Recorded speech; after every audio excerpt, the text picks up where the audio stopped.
बघा आपण सीआय आणि एसआय बघत होतो. लास्ट लेक्चरमध्ये आपण सगळे सिंपल इंटरेस्टवरची गणितं बघितली आहेत.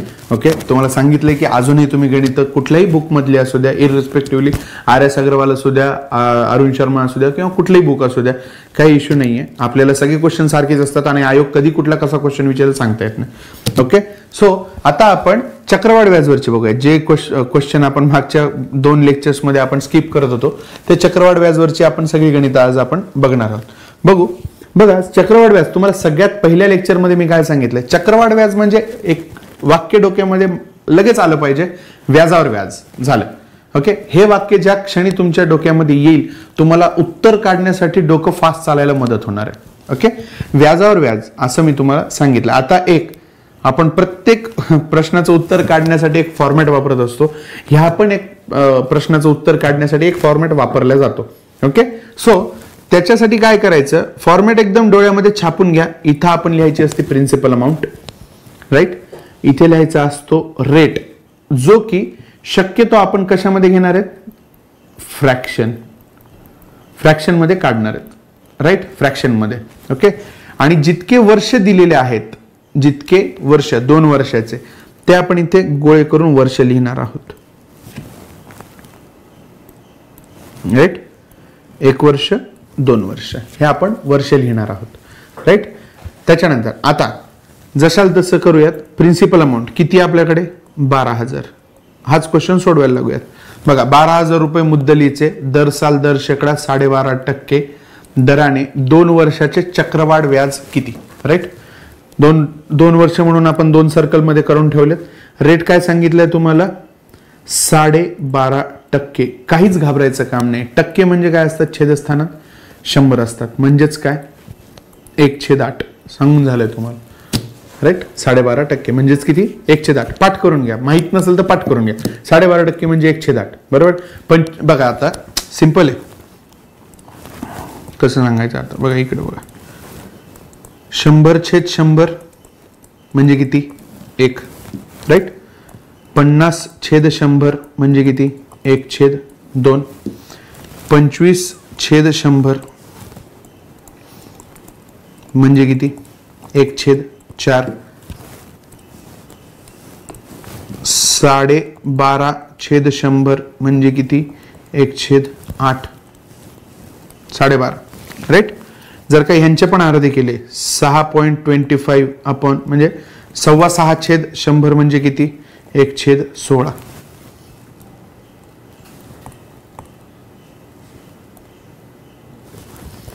मे बी स्क्रीनवर दिसत असेल बघा. इथे काहीच नाही म्हणजे काय असतं, छेदस्थानात 1 असतो, राईट. जसा जसा आपण इकडे हा अंश छोटा छोटा करत चाललोत तसा तसा हा इकडे छेद मोठा मोठा होत जातो. येतं लक्षात, राईट. कारण की ते बरोबर आहे ना, अंश जर का छोटा होत असेल तर छेद मोठाच होईल ना. अंश जर का छोटा होत असणार तर तो काटाकाटी करताना छेद जो आहे तो जेवढा तेवढाच ठेवला ना आपण 100, तर तो पट्टीतच मोठा होणार आहे. हा प्रत्येक वेळेस अर्धा कमी करतोय, बरोबर आहे. 100 वरून 50, 50 वरून 25, 25 वरून 12.5, 12.5 वरून 6.25. तसा छेद पण दुपटीनं मोठा होत चाललाय, राईट. सो येऊ द्या, काही होत नाही. 12.5 जरी आलं तरी आपण त्याला फ्रॅक्शन मध्ये कन्व्हर्ट करून घ्यायचं असतं. Okay, right.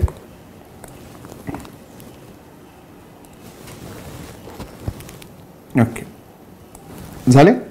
आता फ्रॅक्शन मध्ये तुम्ही कन्वर्ट करून घेतलं 1/8. आता ह्या 12.5/100चा आपल्याला काही उपयोग नाही. आपण आता 1/8 वरच खेळायचं, राईट. ह्या दोघांचा करायचा असतो गुणाकार.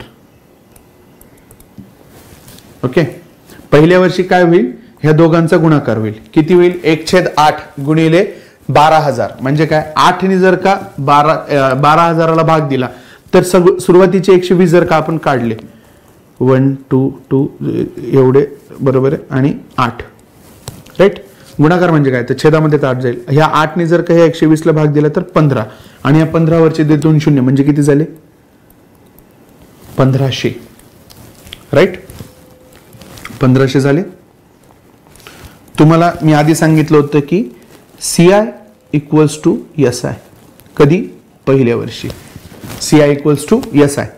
याचं सरळ व्याज जरी काढलं असतं आपण तरी हेच आलं असतं ना. 12.5 100ला भाग दिला असता 1/8 तिथे आला असतं टक्क्यांच्या ठिकाणी, आणि मग खालच्या 8ने आपण 12,000ला भाग दिला असता तर तेच आलं असतं 1 वर्षाचं असताना. टाइम जर का एक ठेवलेला आहे, राईट. पहिल्या वर्षी सीआय आणि एसआय सेमच असतात. ओके, ठेवून बघा तुम्ही 12,500 मुद्दल घ्या, दर तुम्ही 12.5% ठेवा आणि एकच वर्ष ठेवायचं. वर्ष किती? 1 जर का व्हॅल्यू ठेवली तर काय येणार आहे? 1500 येणार आहे. ओके, येतंय लक्षात? ठीक आहे. पुढे आता बघा, जर का दुसऱ्या वर्षी, आता हे चक्रवाढ व्याज म्हणजे काय? पहिल्या वर्षी जे 1500 रुपये व्याज आहे ते मला भेटलेलं नाहीये, ते अजूनही ज्यांनी घेतलंय कर्जाने रुपये त्याच्याचकडे आहे. ओके, त्यांनी कंप्लीट अमाऊंट दिलेली नाहीये. लक्षात येते? ठीक आहे. सो आता दुसऱ्या वर्षी काय होईल? या 12,000वर सुद्धा म्हणजे 12,000वरचं व्याज लागणारच आहे. ते किती येतं आपल्याकडे? 1500. बरोबर आहे. आता 1500 म्हणल्यानंतर हे जे 1500 मागच्या वर्षीचे जे होते, आपण हे दुसऱ्या वर्षाबद्दल बोलतोय, बरोबर आहे. मागच्या वर्षी हे जे 1500 रुपये आहेत ते सुद्धा ज्यांनी 12,000 रुपये घेतलेले त्याच्याचकडे आहेत, त्यांनी दिलेले नाही. मग ह्या व्याजावर सुद्धा व्याज लागणार आहे. बरोबर आहे. आता काय होईल? परत याला भाग दिला जाईल. 1500/8 जेवढे काय होतील तेवढे, किंवा 1500च्या अर्धे किती होतात तर 750, 750च्या अर्धे किती होतात तर 375 वगैरे असे काहीतरी होतात. ओके, 1500चे अर्धे 750, 750च्या अर्धे 375, 375. राईट. सो आपण ते पण करून घेऊया. बघा, हे 1,500 कशाचे आहेत? याचे आहेत. बरोबर आहे. ह्या 12,000वरचे इथे आहेत. या 1,500वर सुद्धा लागलेले, ते किती लागलेले? 375. राईट. सो आता चक्रवाढ व्याज किती झालंय? व्याज, फक्त व्याज केवढं झालेलं आहे? एवढं झालेलं आहे. राईट. त्याच्यापैकी एवढा भाग हा झालेला आहे तुमचा एसआय म्हणजे सिंपल इंटरेस्ट. सिंपल इंटरेस्ट म्हणजे काय? फक्त मुद्दलावरचं व्याज. आणि चक्रवाढ व्याज म्हणजे काय? तर व्याजावरचं व्याज. आणि हा झाला तुमचा सीआय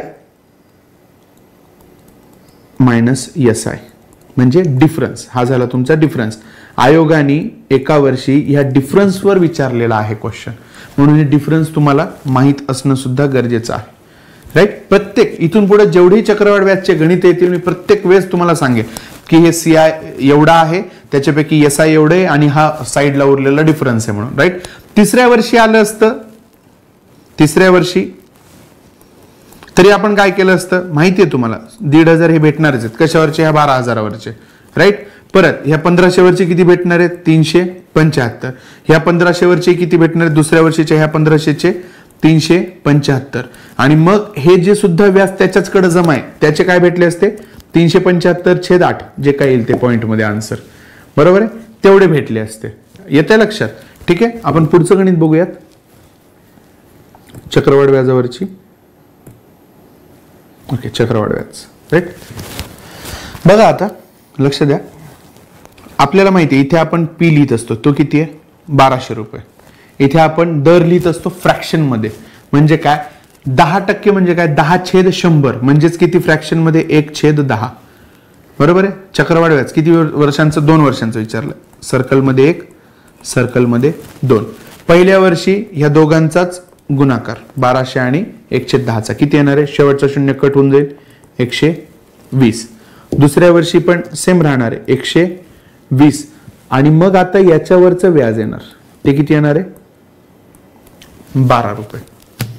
आलं लक्षात? हे 2 वर्षांसाठीचं किती आलंय? व्याज किती आलंय?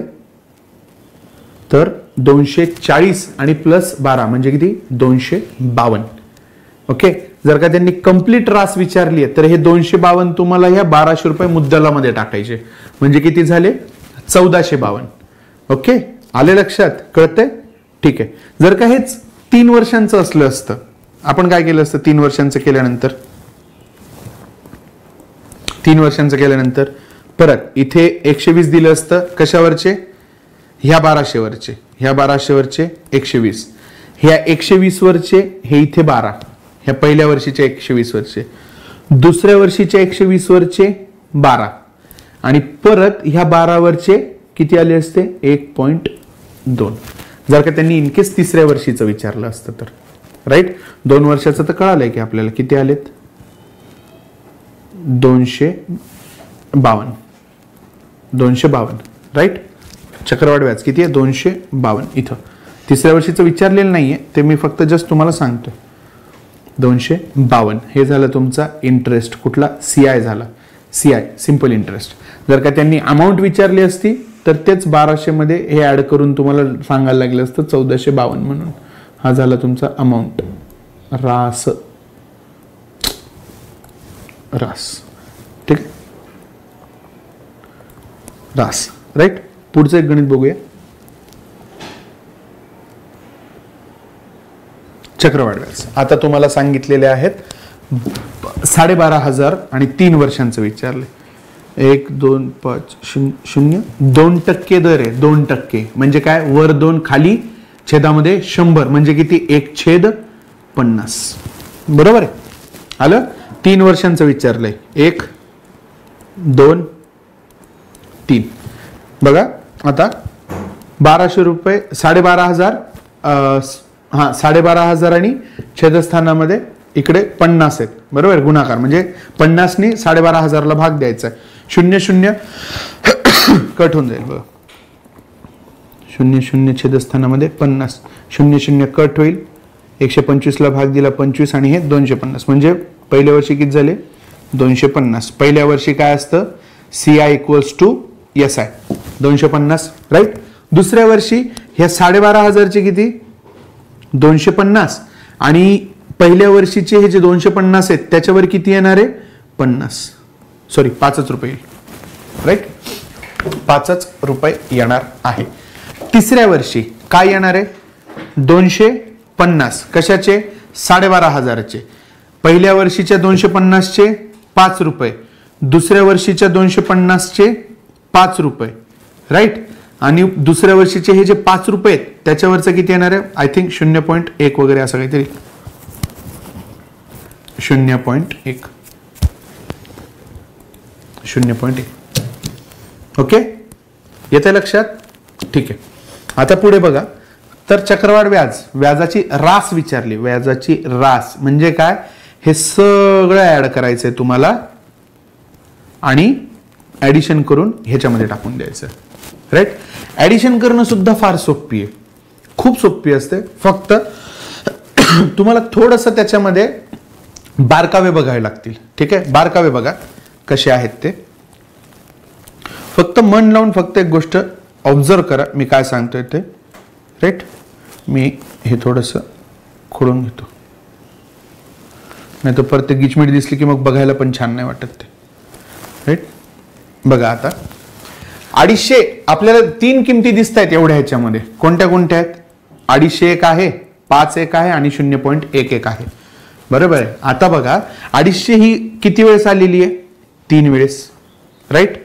0.5 ही संख्या किती वेळेस आलेली आहे? 1 2 आणि 3 वेळेस. आणि 0.1 ही संख्या किती वेळेस आलेली आहे? 1 वेळेस राईट. आता मी काय करेल, मी जर का असतो इथे तर मी माझ्या पद्धतीने गणित कसं मांडलं असतं? 12,500 छेदस्थानामध्ये इकडे किती आहे? 1/50 आहेत. पहिल्या वर्षीचं काढायचं, दुसऱ्या वर्षीचं काढायचं आणि तिसऱ्या वर्षीचं काढायचं राईट. मी यांना एकतर इथं लिहिलंच नसतं, यांना थोडंसं साईडला केलं असतं. मी ज्यांना फास्ट करायचे गणित त्यांच्यासाठी 2 आणि 3 राईट. पहिल्या वर्षी मला माहिती आहे दोघांचा गुणाकार होणार आहे. तो किती होणार आहे? 250. त्याला डायरेक्ट 3 वेळेस करून घेतलं असतं. मला माहिती आहे ना, कारण की ही संख्या 3 वेळेस विचारल्या जाते. 3 वर्षांमध्ये किती आले? 750. परत ह्या 250ला पण आपण एकदा 50 ने भाग दिलेला आहे. बरोबर आहे, दिलाय ना हे काही इथे. तेव्हाच तर हे 5 अंक आलाय. हा जो 5 अंक आहे हा कधी आलाय? ह्या 250ला आपण 250ला आपण 50 ने भाग दिल्यानंतर 5 हा अंक आलाय राईट. 5 हा अंक येणार आहे म्हणजे किती? 50. त्याला पण मी 3 वेळेस गुणून घेतलं असतं. किती आले? 150. आणि ह्या परत 50ला 5ला मी जो 5 आलेला आहे राईट. एक मिनिट 150 नाही 5च हा अंक म्हणजे 15. आणि ह्या 5ला अजून एकदा मी 50 ने भाग दिला होता तेव्हा आलं होतं 0.1. त्याचा एकदाच गुणाकार म्हणजे 0.1. आता यांची बेरीज करा. ही बेरीज आलेली आणि वरच्यांची ह्या सगळ्यांची आलेली बेरीज एकच असणार आहे. बघा ना, या सगळ्यांची बेरीज किती येते? 225, 250, 250, 250 किती झाली? 750. 5 5 5 किती झाले? 15. आणि 0.1 किती झाले? तर 0.1च होतात. आलं लक्षात? ही थिअरी आहे. मग आता हे सगळं मांडण्यापेक्षा मी काय करतो, एवढं फटाफट मांडून घेतो. राईट. जर का 2 वर्षांचं विचारलं असेल तर 2 वर्षांचं आपण तसं एक गणित मागे बघितलेलं वाटतं. राईट. 2 वर्षांचं जर का विचारलेलं असेल, होपफुली ते लवकर भेटावं गणित. ओके, हेच गणित आहे बघा. मी याला काय करतो, आता शॉर्टकटवाल्या पद्धतीने सोडून बघूया. शॉर्टकट म्हणजे काय, तर कॅल्क्युलेशन्स वाचवतो आपण, टाइम वाचवतो. बघा, 1200 रुपये अमाऊंट आहे. 10% म्हणजे 1/10 दिलेले, 2 वर्षांचं विचारलेले, 1 आणि 2. राईट. यांनी एकदा भाग दिला, 120 आले. ही 120 मला 2 वेळेस येणार आहेत, 2 वेळेस भेटतात. बरोबर. तुम्हाला सोडून पण दाखवले, 2 वेळेस भेटतात. किती आले? 240. परत ह्या 120ला मी एकदा परत 10ने भागणार आहे, म्हणजे किती आले? 12. आणि ते मला एकदाच भेटतात, म्हणजे 12. दोघांची ऍडिशन आली की नाही? 252 आली. हेच तुम्ही ते टाकून बघा दर महिन्यांच्या याच्यामध्ये, प्रत्येक वर्षाचे काढत बसा, एवढंच येतं. हे फास्ट मध्ये केलंय म्हणून असं होतंय. राईट. सेम 2 वर्षाचं असेल तर पहिली जी अमाऊंट येणार आहे, डायरेक्ट यांना भागल्यानंतर जी काही पहिली अमाऊंट येणार आहे ती 2 वेळेस घ्यायची, केव्हा? 2 वर्षांचा असेल तर. आणि परत एकदा भागून जी काय अमाऊंट येणार आहे ती एकदा घ्यायची. राईट. जर का 3 वर्षांचं विचारलेलं असेल, हे 3 वर्षांचं जर का विचारलेलं असेल, पहिल्यांदा भागून जी काय आलेली आहे, यानी याला भागून जी काही आलेली आहे त्याला 3 वेळेस पकडायचं. परत भागून जी काही आलेली आहे, कोणी भागून? तर 50 भागून, तिलाही 3 वेळेस पकडायचं. आणि परत याला एकदा भागून किती वेळेस पकडायचं? 1 वेळेस पकडायचं. सिंपल आहे. पटापट चक्रवाढ व्याजचे गणित जातात. फॉर्म्युला वापरायची गरज नाही. मला तर तो फॉर्म्युला माहीत पण नाही, येत पण नाही, आणि त्याच्याने शक्यच नाही मी ते सोडवणं वगैरे. राईट. तो फॉर्म्युला मी कधी बघितला असेल तर विसरून पण गेलेलं. तर त्या चक्रवाढ व्याजच्या त्या फॉर्म्युल्याने जाऊ नका. क्वेश्चन जर का फिरला तर वेळ जातो, छर्रेजाम होतात, काही येत नाही आपल्याला त्याच्यातलं, म्हणजे हातचा मार्क सुद्धा निघून जातो. ओके. नेक्स्ट लेक्चरमध्ये आपण उर्वरित गणित जर का असतील याच्यामध्ये तर बघूयात. धन्यवाद.